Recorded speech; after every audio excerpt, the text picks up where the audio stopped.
Yo, what's going on, guys? Bush back at it with another video. Here to talk about what I think is going to be one of the most interesting PC game releases of the year. And that is the PC and Steam release of one God of War Ragnarok. Yes, we are just a few short days away from the release of, for some people, their 2022 game of the year on PC. I am incredibly excited about it. However, PlayStation has drawn the ire of quite a few PC players, and quite possibly rightfully so, and we'll talk about that, of course, right off the top. But before we get into this video, if you are interested in buying God of War Ragnarok, we gotta give a shout to our good friends at Green Man Gaming. It is listed for $59.99, but you can use the code SEP15, that's for September 15, SEP15, and you'll save 15% off. You'll get it for $51, and you won't pay tax either, so considerably cheaper. You'll get a Steam key, redeem it on Steam, and you'll be good to go come September the 19th. If you are an XP member at Green Man Gaming, you will save a little bit more, 17% off, and it'll be $49 and change. So, link to the GMG offer in the description box below. Check it out. You'll get the game. You'll get it a little bit cheaper if you're gonna buy it anyway. That's the route to go. So, let us talk the elephant in the room right out the gate. This is the first single-player only title that PlayStation will require full PlayStation account linking if you want to access the game. Ghost of Tsushima did have it for its Legends component, but that was the multiplayer component to Ghost of Tsushima. Concord, of course, had it, RIP, but God of War Ragnarok is the first legit single-player only title that'll require PlayStation Network account linking. A big issue with PSN account linking is the fact that PSN is not available in every region. There are several countries that do not have access to PlayStation Network, and you are just SOL as far as playing this game. And for that audience, I would say sailing the high seas is kind of understandable. I mean, if PlayStation is going to prevent you from buying the game in certain regions, I mean, what are you supposed to do at that point? That's GG, no re at that point. But as far as, you know, I'm in the States, so obviously PSN is available here.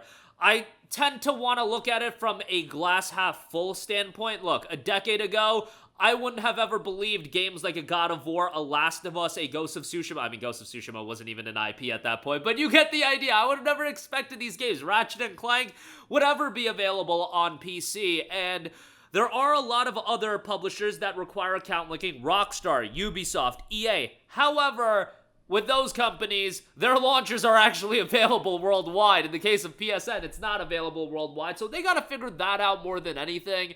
And again, right now, I'm looking at glass half full. I'm just like, you know what? At least the game is on PC. It's playable on PC, and I can enjoy it on PC. But nevertheless, let us talk about the game itself now. Kratos and Atreus embark on a mythic journey for answers before Ragnarok arrives. This is the direct sequel to God of War 2018, which, by the way, is on sale 60% off for $19.99 or even cheaper over at GMG. You can get a Steam key for that, but certainly do play God of War 2018 prior to Ragnarok. Yes, is there a recap? Sure, but God of War 2018 is awesome, and you should just play that game outright anyway, and you'll enjoy it quite a bit. From Santa Monica Studio and brought to PC in partnership with Jetpack Interactive comes God of War Ragnarok, not being done by Nix's, being done by Jetpack, who did do God of War 2018, and that PC port was awesome, so I'm expecting similar levels of quality here.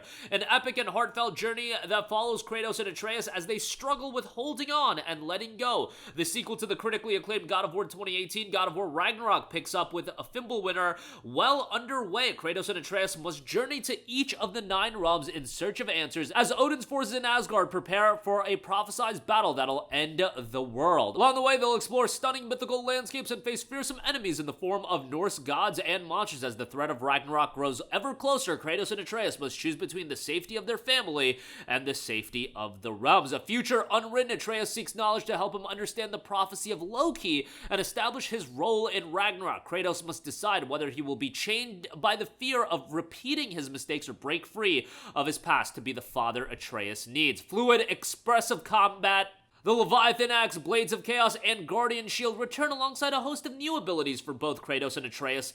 Kratos' deadly Spartan skills will be tested like never before as he battles gods and monsters across the 9 realms to protect his family, explore vast realms, master thyself in God of War Ragnarok Valhalla. This is the DLC that was released back in December of 2023 for God of War Ragnarok, and a lot of people thought this could have been paid DLC. It was available free on PlayStation 5, and it's a sizable piece of extension extension and access to it will be free once again on PC as well. That's available right at launch with the purchase of God of War Ragnarok, and it's an epilogue to Ragnarok as Kratos journeys to Valhalla, a new location in the God of War Norse saga.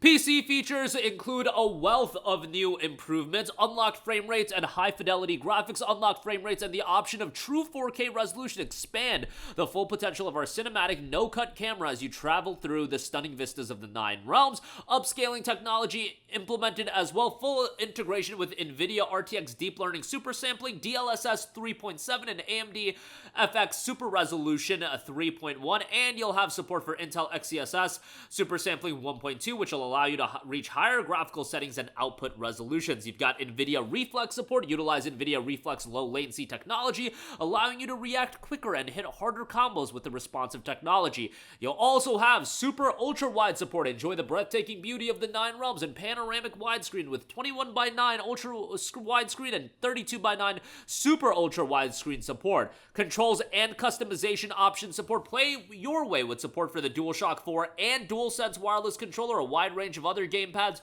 and fully customizable bindings for mouse and keyboard. You have the power to fine-tune every action to match your playstyle. Haptic feedback. If you've got a DualSense controller, feel your journey through the Norse realms, made possible by immersive haptic feedback and adaptive trigger functionality. Spatial 3D audio is supported as well. Take advantage of highly accurate spatial 3D audio. Hear enemies approaching from any direction, including from above and below you.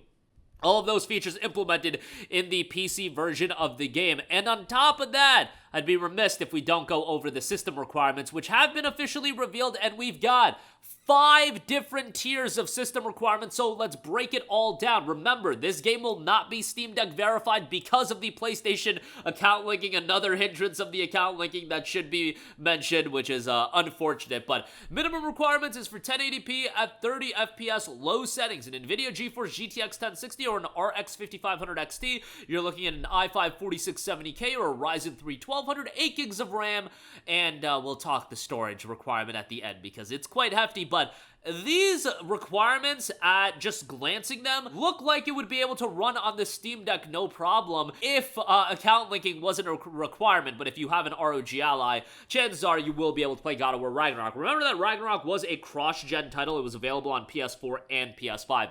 Recommended, this is for 1080p at 60 FPS at medium settings. You're looking at an RTX 2060 or an RX 5700, an Intel i5 8600 or a Ryzen 5 3600, 16 gigs of RAM recommended. High preset. This is for 1440p, 60 FPS at the high settings preset. You're looking at an RTX 3070 or an AMD RX 6800, an Intel i7 7700K or a Ryzen 7 2700X for the CPU, and 16 gigs of RAM. Now we're getting to the beefier side of things. Performance, 4K at 60 FPS, high settings, so this isn't maxed out. You're looking at an RTX 3080 Ti or an RX 6900 XT, an i7 7700K or a Ryzen 7 2700X, and 16 gigs of RAM. And then Ultra is for the ballers out there. 4K 60 FPS at Ultra settings, an RTX 4070 Ti or an RX 7900 XT, Intel i5 11600K or a Ryzen 7 3700X, and 16 gigs of RAM. All of that, if you want to install this game, 190 gigabytes. So for the fiends out there picking up both Final Fantasy 16 and God of War Ragnarok, each coming in at 190 gigabytes, damn near 400 gigs for both of them, pack a lunch and get your storage space ready because these games are just getting bigger and bigger, and those two to be installed is going to be quite hefty. But excited for the release of God of War Ragnarok, and also if you do pre-purchase the game, you'll get the downloadable content in the Kratos Risen Snow Armor and the Atreus Risen Snow Tunic, which is a cosmetic. On top of that, they do have a deluxe edition available as well. Nothing too crazy about it. It is $70, and it will get you the full game. It'll get you the Darkdale attire, that's cosmetic, Darkdale axe script, Darkdale blades handle, Dark Horse digital art book, and the official digital soundtrack as well. That will be $70 instead of $60, and you can get that discounted at GMG as well. Again, a lot of controversy around the release of God of War Ragnarok on PC. Trying to find the good in it in the sense that, hey, in a different generation, we wouldn't have even gotten these games on PC, but I totally understand PSN account linking is whack, and more than anything, the fact that it's not available worldwide is absolutely lame, and that's the real hindrance to all of this. But that'll do it for me. Let me know your thoughts on God of War Ragnarok. Are you going to be picking it up? It was received as one of the best games of 2022, and now it comes to PC on September the 19th. Again, your thoughts down below. Thanks for watching, and I will catch you guys in the next one. Peace out. Hey, what's going on, guys? Mush here again. Hope you enjoyed the video. As you guys might know, YouTube's notification system is sometimes a little bit wonky, even if you're subscribed to the channel. Maybe you're not abundantly aware that I uploaded a video. To remedy that situation, make sure you hit the bell notification button. This way, whenever I upload a new video, and I try to upload as consistently as possible, you will be notified directly of the upload, and you can watch it as soon as it goes live. I would really appreciate if you guys hit that button so you can stay up to date with all of the content I'm posting. But as always, guys, thanks for watching, and I'll catch you guys in the next one. Peace out.